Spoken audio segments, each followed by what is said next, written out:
Histoire toujours avec les commémorations du cinquantenaire de la disparition de Charles de Gaulle. Ce soir, troisième épisode de notre série consacrée au parcours du général en Lorraine avec un retour sur l'histoire de la Croix de Lorraine, symbole de la France libre, devenue symbole du gaullisme. Arnaud Salvini, Élise Kousmac, Nabil Lamda et Edith Le Goff.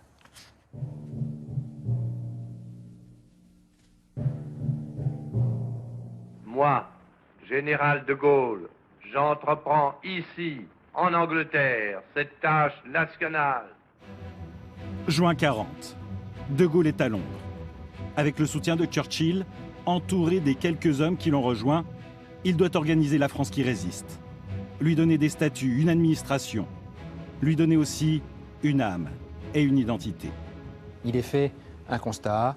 L'Allemagne nazie avait un symbole derrière lequel elle pouvait se rassembler, la croix gammée, qui avait été installée partout où c'était possible, on va dire sur ce qui se voyait déjà le plus, les véhicules, les drapeaux, les uniformes. Il faut à la croix gammée de Hitler opposer un autre symbole.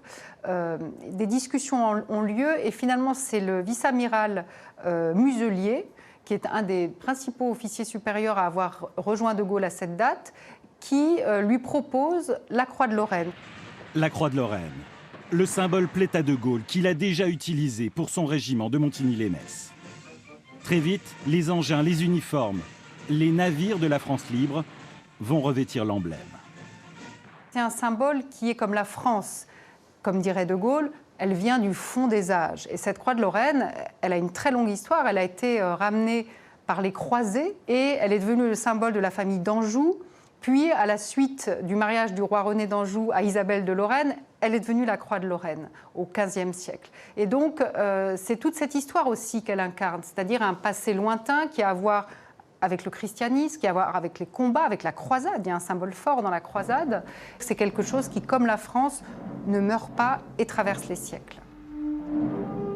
Dès 1940, de l'Angleterre, la Croix de Lorraine va traverser la Manche pour rejoindre les rangs de la résistance intérieure.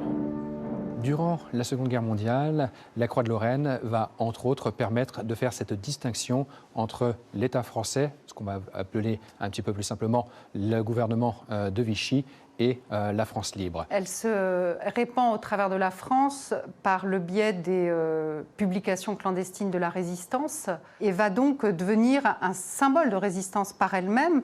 On la voit gravée sur certains monuments, sur certains murs, comme un signe de résistance, comme le V de la victoire qui sera gravé un peu plus tard.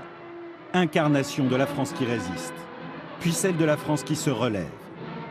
En 1947, de Gaulle crée son propre parti, le RPF, et il y appose l'emblème sur le logo.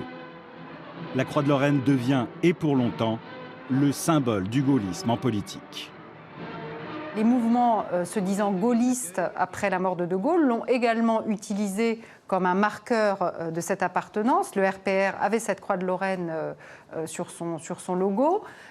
Et dernièrement, le dernier à l'avoir utilisé est finalement Emmanuel Macron, puisque dans le logo présidentiel, dans les armoiries qui le constituent, on observe au milieu d'un certain nombre d'entrelacs la fameuse croix de Lorraine, ce qui là aussi est un signe assez intéressant de la façon dont le président de la République veut se rattacher à l'héritage gaullien.